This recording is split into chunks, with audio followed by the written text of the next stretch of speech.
संबोधित कर रहे हैं। माननीय मुख्यमंत्री जी का एवं सतना से जुड़ रहे माननीय राज्य मंत्री जी का स्वागत करता हूं। इस सदी के सबसे बड़े संकट के समय माननीय मुख्यमंत्री जी ने लगभग 6 लाख ग्रामीण पथ विक्रेताओं को आर्थिक संबल देने का निर्णय लिया है। अब मैं माननीय मुख्यमंत्री जी से आग्रह करूंगा कि वो सिंगल क्लिक से इन 6,10,000 हितग्राहियों को लगभग 61 करोड़ राशि ट्रांसफर करने का कष्ट करें।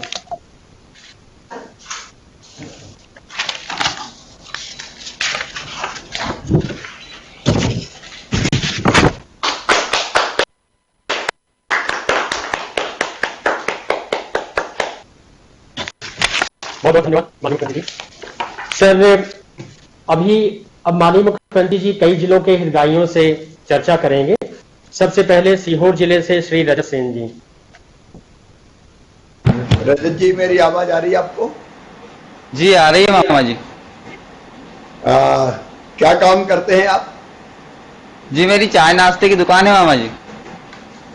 क्या हाल है अब दुकान का? अभी ये लॉकडाउन के कारण बंद कर रखी है अभी। अच्छा, पिछले साल महामारी के कारण सर बंद कर रखी है। जब पहली जो लहर आई थी कोरोना की, उस समय भी बंद करना पड़ा था। जी जी, उस समय भी बंद करना पड़ा था मामा जी। जब फिर कैसे उभरे, उससे क्या सोचा था आपने? सर मामा जी, हमें ये ग्राम पंचायत आमला से हमारे सहायक सचिव जी ने बताया कि अभी पथ विक्रेता जो योजना आई है, ग्रामीण पथ विक्रेता योजना, उसके बारे में बताया। फिर हमने ऑनलाइन फॉर्म भरा, उससे हमें 10,000 रुपए की राशि प्राप्त हुई। उससे हमने जो कोरोना महामारी के कारण हमारी दुकान बंद थी, वो 10,000 रुपए लगा के हमने वापस हमारी दुकान चालू करी। तो अभी ये कोरोना महामारी के दूसरे दौर के पहले दुकान ठीक चल रही थी? जी ठीक चल रही थी। कौन से बैंक से लोन लिया था आपने? जी पंजाब नेशनल बैंक नापला खेड़ी से लिया था मामा जी। कोई दिक्कत तो नहीं हुई आपको? नहीं मामा जी, कोई दिक्कत नहीं हुई, आसानी से मिल गया लोन, कोई दिक्कत नहीं हुई। आसानी से मिल गया था।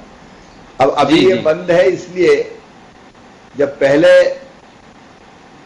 लॉकडाउन था और अब कोरोना कर्फ्यू है, इसलिए हमने तय किया कि बाकी व्यवस्थाएं तो की है, लेकिन 1,000 रुपया और खाते में तत्काल डालें, ताकि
हाँ, काम चल जाता है, उससे चल जाता सर।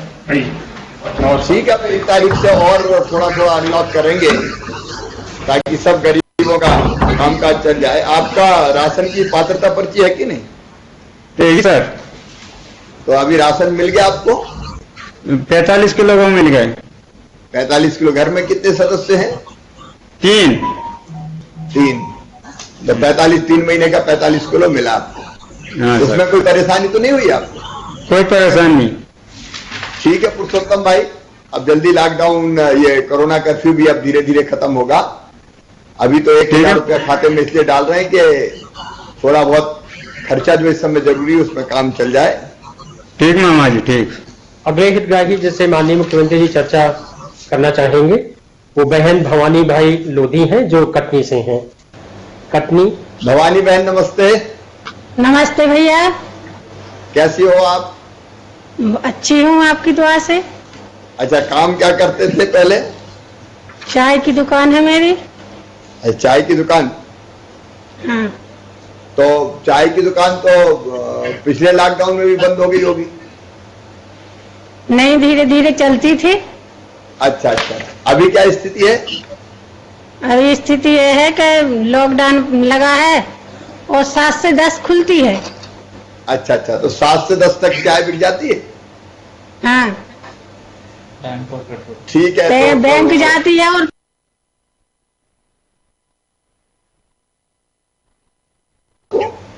हाँ मिला भैया। कितना पैसा मिला था? 10,000। तो 10,000 से आपने काम धाम शुरू किया फिर? हाँ किया शुरू। तो उसमें कमाई कितनी हो जाती है दुकान में? उसमें अभी तो मेरी 200-300 रुपया 500 रुपया बरकत होती है। अच्छा, 200-300 रुपया तो बरकत हो ही जाती है। हाँ। अच्छा मेरी बहन, और किसी योजना का लाभ मिला? राशन की पात्रता पर्ची है आपके पास? हाँ है गल्ला पर्ची। तो राशन मिल गया? हाँ राशन मिल गया। अच्छा, और मकान की क्या स्थिति? मकान बना कि नहीं? हाँ मिल गया है वो मकान। अच्छा, तो चलो मकान की योजना का भी लाभ आपको मिल गया। और एक बात और पूछ रहा था कि वैक्सीन अपने यहाँ जो टीका लगना है कोरोना से बचने का, वो लगा कि नहीं लगा? मेरे को नहीं लगा भैया वैक्सीन, मैं हार्ट की मरीज हूँ। अच्छा, लेकिन मैं पूछ रहा हूँ वैक्सीन लगवाओगी ना आप? डरोगी तो नहीं? मेरे को मना की है, हार्ट पेशेंट है ना, तो मना की है कि तुमको नहीं लगे। अच्छा, इसलिए तो डॉक्टर से परीक्षण करवाने के बाद ही लगवाना आप, है ना? अच्छा, माँ को लग गई? हाँ माँ को लग गई। ठीक है, माँ ठीक है?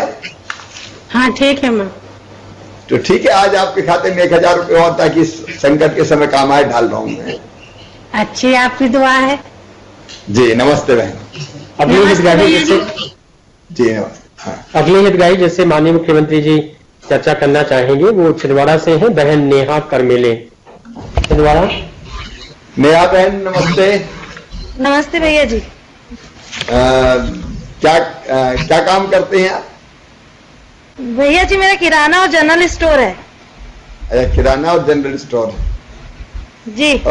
पिछली बार जब ये कोरोना आया था तब किराना की दुकान बंद हो गई थी या चलती रहती थी? भैया जी बंद हो गई थी। फिर बाद में क्या किया आपने दुकान चालू करने के लिए? पथ विक्रेता का लोन लिया। आसानी से लोन मिल गया था? आसानी से मिल गया। अच्छा, उससे दुकान में कुछ बढ़ोतरी हुई? जी, जनरल का सामान रखी। अच्छा, उसमें कितनी आमदनी हो जाती है? सर 300 से 400 रुपए प्रतिदिन हो जाती है। अच्छा, कोई दिक्कत तो नहीं आई? नहीं, कोई दिक्कत नहीं। अब इस बार तो छिंदवाड़ा में पहले बहुत फैल गया था कोरोना, तो अभी दुकान बंद हो गई कि बंद है? कि दुकान बंद है।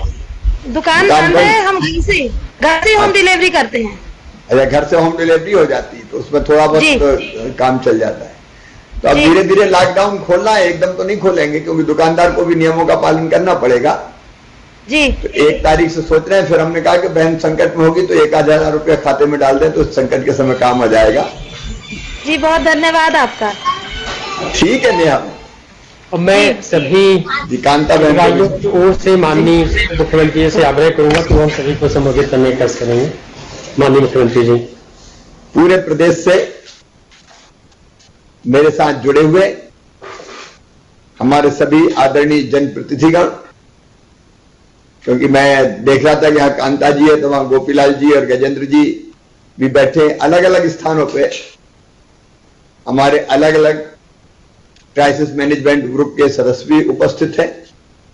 हमारे सभी ग्रामीण पथ विक्रेता प्रदेश भर में जो मुझे सुन रहे हैं, ऐसे मेरे बहनों और मेरे भाइयों, हम सब जानते हैं कि कोरोना की दूसरी लहर में, और ये दूसरी लहर पहली लहर से कई ज्यादा बड़ी थी, कई गुना ज्यादा बड़ी थी। इसने पूरे देश में और दुनिया में, विशेषकर अपने देश में, अपने प्रदेश में, पूरे विश्व में एक भयानक संकट पैदा कर दिया। अब कोरोना का संक्रमण इतनी तेजी से बढ़ा कि उसको कंट्रोल करने के लिए फिर आप सब लोगों ने तय किया, मतलब क्राइसिस मैनेजमेंट ग्रुप ने तय किया कि हम फिर से कोरोना कर्फ्यू लगाएंगे। कोरोना कर्फ्यू का मतलब काम धंधा बंद करना, घरों में रहना और बहुत सीमित जितनी अनुमति है, कहीं होम डिलीवरी तो कहीं सब्जी का ठेला चल जाए, तो कहीं चाय से जरूरत पड़े तो किसी ऑफिस में चाय सर्व कर दें। लेकिन सच बात यह है कि आर्थिक गतिविधियां रुक सी गई। अब ये लगाना भी जरूरी था, क्योंकि जैसा हाहाकार मचा आप अच्छी तरह जानते हैं। महासंकट की स्थिति आई, कई जगह भारी मात्रा में लोग संक्रमित हुए और संक्रमित होने के कारण कई को अस्पतालों में भर्ती होना पड़ा और हमारे कई भाई और बहन इस दुनिया को ही छोड़ के चले गए। अब इसको कंट्रोल करने का कोई एक रास्ता था, तो वो रास्ता यही था कि हम संक्रमण की चैन तोड़ें, मतलब मिलना जुलना बंद करें। और इसका सबसे ज्यादा असर पड़ता है तो हमारे दुकानदार भाई बहनों पर पड़ता है। और वो दुकानदार भाई बहन जो छोटा छोटा व्यवसाय करते हैं, किसी का चाय का ठेला है, किसी की पान की गुमटी है, कोई कचौड़ी समोसा बेच रहा है, कोई किराने का सामान बेच रहा है, जो छोटा छोटा काम धंधा करने वाले, कोई आइसक्रीम बेच रहा है, कोई बाल काट रहा है, कोई सफाई के काम में लगा है, अलग अलग छोटा छोटा काम करने वाले हमारे ऐसे भाई और बहनों की जिंदगी में सबसे ज्यादा परेशानी आती है। बाजार लगना बंद हो गए। गांव में भी जो साप्ताहिक बाजार लगते हैं उन पर भी प्रतिबंध लग गया। फेरी लगा के सामान बेचने वालों के सामने मुश्किल आ गई। चाट, फुल्की, प्लास्टिक की सामग्री, मनहारी का सामान, टेलरिंग, कपड़े बेचना, कपड़े धोना, पंचर की दुकान, दुपहिया वाहन, साइकिल की रिपेयरिंग, आइसक्रीम, कोल्ड ड्रिंक बेचना, एक नहीं ऐसे अनेकों काम जो रोज कमाते हैं, रोज खाते हैं। ऐसे भाई बहन सबसे ज्यादा संकट में आते हैं। इसलिए मेरे बहनों और भाइयों, आपको पिछली बार भी ध्यान होगा, ऐसे भाई बहनों के लिए उस परिस्थिति को देख के हमने योजना बनाई। पहले माननीय प्रधानमंत्री जी ने शहरी ग्रामीण पथ विक्रेताओं के लिए योजना बनाई।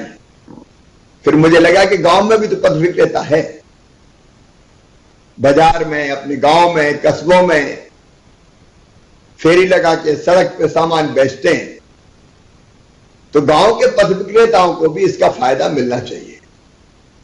इसलिए हमने मुख्यमंत्री ग्रामीण पथ विक्रेता योजना बनाई और यह तय किया कि 10,000 रुपया उस काम को चालू करने के लिए हम अपने पथ विक्रेता बहनों और भाइयों को देंगे, ताकि उनकी दुकान, उनका काम धंधा, उनका व्यवसाय ठीक ढंग से चल सके। आप में से जो मेरे सामने बैठे अनेकों भाई बहन, वो इस योजना का लाभ उठा चुके हैं। आपने बताया कि बिना किसी कठिनाई के वो 10,000 रुपया आपने प्राप्त किया और अपने काम धंधा को चालू किया। आपको पता है इसकी गारंटी भी हम देते हैं, इसका ब्याज भी हम चुकाते हैं। 2 लाख के आसपास मेरे बहन और भाइयों को इस योजना का लाभ लगभग 8 महीने में मिला था, क्योंकि मार्च अप्रैल मई में कोरोना आया था, उसके बाद हमने ये योजना बनाई। लेकिन रजिस्ट्रेशन हुआ 6 लाख से ज्यादा, 6,10,000। तो एक तो जिनको इस योजना का लाभ नहीं मिला, 4,10,000 भाई बहन, उनके प्रकरण बैंक में हैं और बैंकों से बात करके हम तेजी से वो 10,000 रुपए का लोन दिलवाएंगे, जिसकी गारंटी, ताकि आपके काम धंधे की गाड़ी फिर से लाइन पे आ सके, पटरी पे आ सके। एक साथ 4,10,000 को नहीं मिलेगा, धीरे धीरे करके हर महीने। लेकिन मेरे बहनों और भाइयों, मेरी कोशिश ये होगी कि सबको ये पैसे मिल जाए, ताकि उनका काम और आगे बढ़ सके। जिनको पिछले साल इस योजना का लाभ मिला, वो स्वयं बता रहे थे अभी, उनकी आमदनी बढ़ी, उनकी कमाई बढ़ी। लेकिन साथ में हमने इस दूसरे कोरोना काल के दूसरे दौर में, जो कोरोना संकट का जो दूसरी लहर है, अपने गरीब और छोटे छोटे विक्रेता भाई बहनों की मदद करने का फैसला किया। कई तरह से हमने मदद की। शहरी जो पथ विक्रेता थे, उनके खाते में 1,000 रुपया डाले। फिर मुझे लगा कि गांव के मेरे भाई बहन भी इस समय दुखी, परेशान है, हाथ खर्च के लिए, जरूरी चीज के लिए पैसे की जरूरत है। हमने 2 काम किए। एक तो राशन, हमने तय किया कि जिसकी पात्रता पर्ची नहीं है, उसको भी 3 महीने का राशन 5 किलो प्रति व्यक्ति के हिसाब से निःशुल्क देंगे, फ्री में देंगे। 3 महीने का राशन हमने दिया और अपने प्रधानमंत्री जी ने कृपा करके 2 महीने का राशन और देने का फैसला किया। वो इस महीने से मिलना शुरू होगा।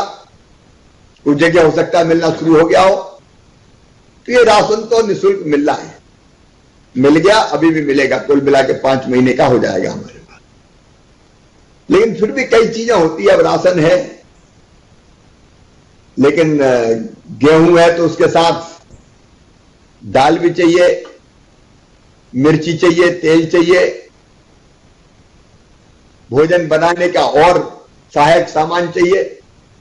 तो हमने तय किया कि 1,000 रुपया और डालेंगे तो थोड़ी राहत मिल जाएगी।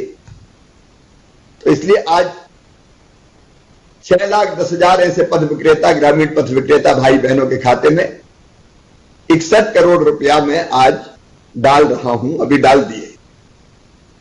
ये राशि आपकी मिलेगी तो इससे आपका थोड़ा काम चलेगा। सरकार की बाकी योजनाओं का भी लाभ मिल रहा है और यथासंभव हमने ये कहा कि संक्रमण ना फैले, ऐसा छोटा मोटा काम धंधा चलता रहे तो वो भी चलने दो। जैसे किराना वाला होम डिलीवरी कर ले, सब्जी वाला सीमित इलाके में अपनी सब्जी बेच ले, उसका टाइम तय हो जाए। तो कोशिश ये हुई कि छोटा छोटा काम धंधा चलता भी रहे। अब आज मुझे बताते हुए खुशी है कि कोरोना का संक्रमण अब धीरे धीरे कंट्रोल में आ रहा है।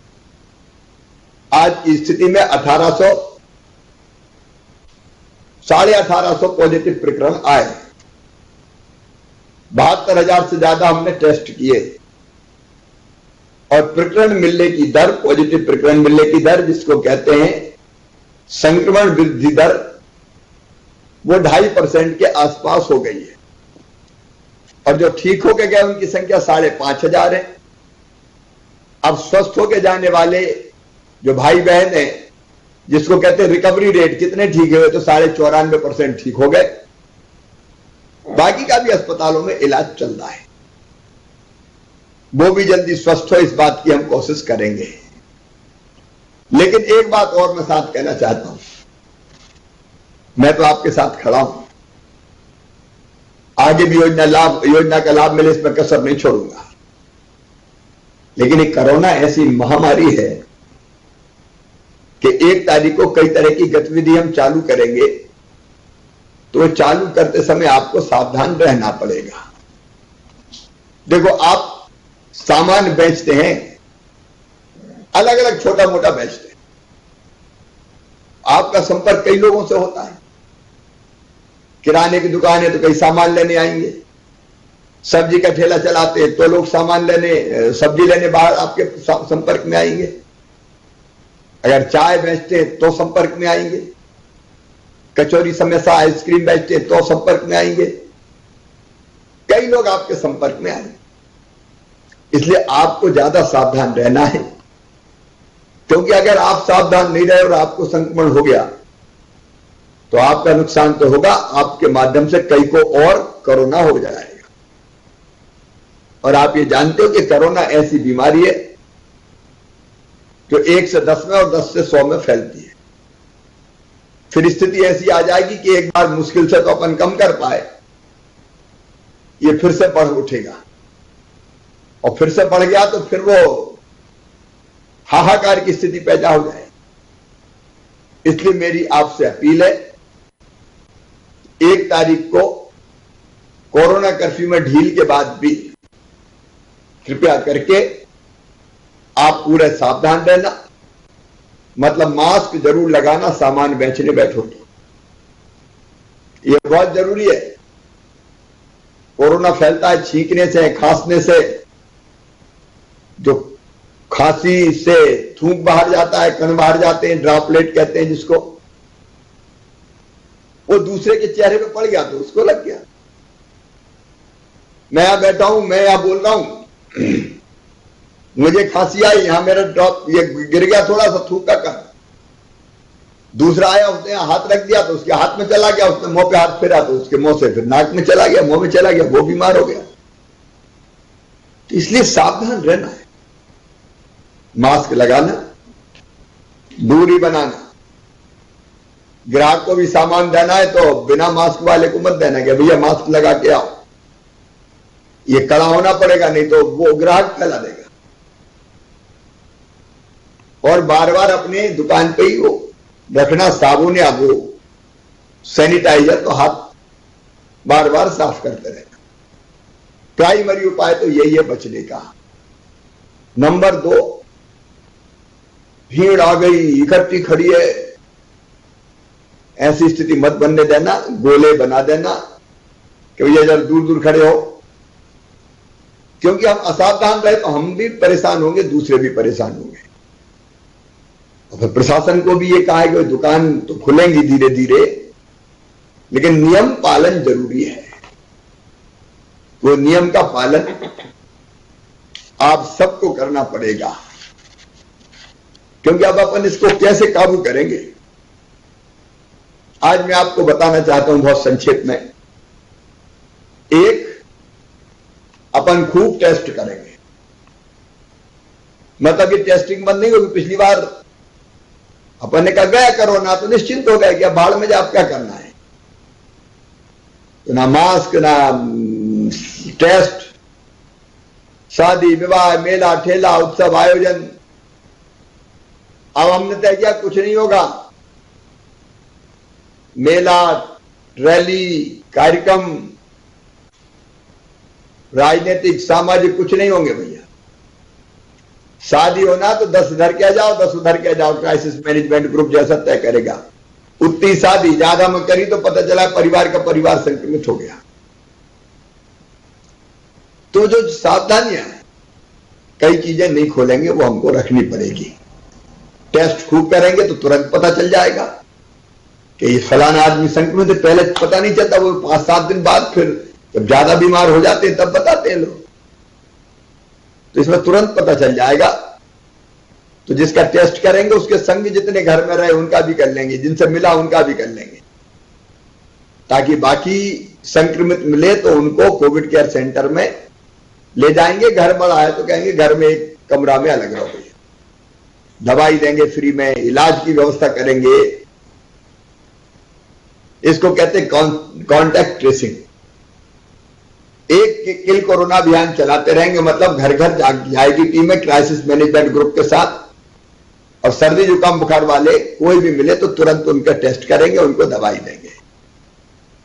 इस प्रयास से क्या होगा, अपन को कोई पॉजिटिव आए तो तुरंत पता चल जाएगा, तो वो फैला नहीं पाएगा। अपन तुरंत वहीं कोरोना दबोच देंगे और उसके घर को कंटेन कर देंगे, मतलब अलग थलग कर देंगे और संक्रमण से बचने की व्यवस्थाएं कर देंगे। यही तरीका है देखो अपने बचने का और तीसरी लहर रोकने का। तो आप दुकानदार हैं, छोटे छोटे पथ विक्रेता है, आपकी ड्यूटी है कि आप इसमें सहयोग करें, आपका काम धंधा अच्छा चले, इसमें मैं कोई कसर नहीं छोड़ूंगा। लेकिन मुझे भी सहयोग चाहिए कोरोना के संक्रमण को रोकने के लिए आप सबका। आप भी सबको समझाना कि भैया बच के रहना है, सबको सावधान करना, लापरवाह मत होना, बाकी को भी समझाना आप, ये जरूरी है। क्राइसिस मैनेजमेंट ग्रुप तय करेंगे गांव के, कस्बों के, वार्ड के, शहर के, जिले के, कि कौन कौन सी चीजें हम खोलेंगे, वो अपन खोलते चले जाएंगे।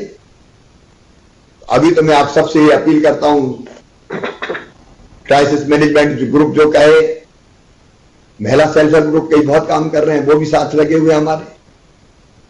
कोरोना को कंट्रोल करने में बहनों का अद्भुत सहयोग मिल रहा है। मैं उन बहनों से अपील करना चाहता हूं, मेरी प्रिय बहनों, तुम भी जागरण पैदा करना, अपने परिवार को तो बचाना ही, संक्रमण से बच्चों को बचाना, लेकिन गांव में तुम भी जागृति पैदा करना क्राइसिस मैनेजमेंट ग्रुप के साथ। स्व सहायता समूह बड़ी ताकत है अपनी, ये जागरूकता का काम भी करेंगे, भैया बच के रहो। तो वो मेरी बहनों को उस दायित्व का निर्वाह, मतलब वो जिम्मेदारी निभानी है। कोरोना वॉलंटियर्स कई बने, वो भी ड्यूटी पूरी करेंगे, क्यों सरकार का काम थोड़ी है, हम कहे हमें क्या लेना देना सरकार का नहीं, भैया अपना काम है, जिंदगी तो अपनी दाव पे लगी है ना, प्रदेश अपना है। अब बताओ सावधान नहीं रहा, तीसरी लहर आ गई, फिर दुकानें बंद, कैसे दुनिया चल सकती है? नहीं चल सकती। इसलिए दुकान भी चलाना है और कोरोना को भी कंट्रोल करना है। ये तब होगा जब वैसा व्यवहार हम करेंगे जिससे कोरोना ना फैले। ये आपके भाई की आपसे प्रार्थना है। हम लगातार आपके संपर्क में रहेंगे और आपका काम धंधा बेहतर चले, इसका प्रयास लगातार करते रहेंगे। बाकी को भी लाभ मिलेगा ग्रामीण पथ विक्रेता योजना का। और टीका जरूर लगवाना है। पता नहीं कि लोग गलतफहमी फैला रहे हैं, अंतिम बात में यही कह रहा था, टीका मैंने लगवा लिए दोनों, मेरी पत्नी ने लगवा लिए, प्रधानमंत्री जी ने लगाया, ये राम खिलावन पटेल मुझे बैठे दिखाई दे रहे हैं, इनने लगवाया, अशोक रूहानी बैठे हैं, उनने लगवाया, जितने हमारे साथी अलग अलग बैठे, जिनको मैं पहचान पा रहा हूं मास्क के कारण, कुछ को पहचान रहे, कुछ मास्क में चेहरा ढका रहता है, ढके रहा, लेकिन तो हमको टीका लगवाना है, इससे कोई नुकसान नहीं है। दुनिया भर के वैज्ञानिकों ने कहा है कि एक दूरी बनाए रखना, मास्क लगाना, और दूसरा वैक्सीनेशन मतलब टीका लगवा लेना। आप में से कई को याद होगा जब छोटे छोटे थे तो चेचक होती थी माता, तब अपने मेरी जैसी उम्र जिनकी है उनको पता होगा, आज की नई पीढ़ी को तो पता नहीं होगा। यहां वो लगते थे चेचक का टीका, 3 बड़े बड़े निशान मेरी वहां पे अभी भी, आपके भी होगा कई लोगों पे। गांव में कहते थे नस्तर लगवा रहे, नस्तर, उस समय टीका नहीं कहते थे, नस्तर मुझे याद है बचपन का अभी तक। और मुझे यह भी याद है कि वो पक गया था और मुझे बुखार भी आया था, तो ये टीका लगता है तो किसी किसी को बुखार आता है, घबराना मत, नहीं तो कोई फैला दे, अरे भैया बुखार आ गया, वो तो आता ही है। जब कोई टीका अंदर जाएगा दवाई, तो उसका यह असर होता ही है कि शरीर बाहर से कोई चीज जाती है तो उसके कारण उसका प्रतिरोध करता है, लेकिन वो शरीर की प्रतिरोधक क्षमता को बढ़ा देगी। तो हमको कोरोना या तो होगा ही नहीं, ज्यादातर को नहीं होता, और होगा तो वो ऐसा होगा कि कभी भी जानलेवा नहीं हो सकता, जो वैज्ञानिक कहते हैं। इसलिए टीकाकरण का अभियान भी अब चलेगा। आप सब टीका जरूर लगवाना। और भूलना मत, दुकान तो चलाना है, शारीरिक दूरी बना के रखना है, मास्क लगाना है, हाथ धोना है, और घर में एक संकल्प कर लो कि अपने घर को कोरोना, अपने घर में, अपने परिवार में कोरोना को नहीं घुसने देना है। मेरा परिवार कोरोना फ्री परिवार, ये हम सब संकल्प ले लें तो सबके परिवार बच जाएंगे। बच जाएंगे मतलब संक्रमण से हम बच लेंगे। इसलिए मेरे प्रिय बहनों और भाइयों, आओ मिलकर लड़े कोरोना से लड़ाई और जीते हम। मुझे पूरा विश्वास है आप सबके सहयोग से कोरोना हारेगा और इंसानियत जीतेगी, मानवता जीतेगी, मध्य प्रदेश जीतेगा, अपना देश जीतेगा। आप सबको बहुत बहुत धन्यवाद। सभी ग्रामीण पथ विक्रेताओं की ओर से इस महासंकट काल में आर्थिक संबल प्रदान करने के लिए तथा कोरोना प्रबंधन में विस्तार से मार्गदर्शन देने के लिए अपना अमूल्य समय जो माननीय मुख्यमंत्री जी ने प्रदान किया है, इसके लिए मैं विभाग की तरफ से धन्यवाद ज्ञापित करता हूं। बहुत धन्यवाद।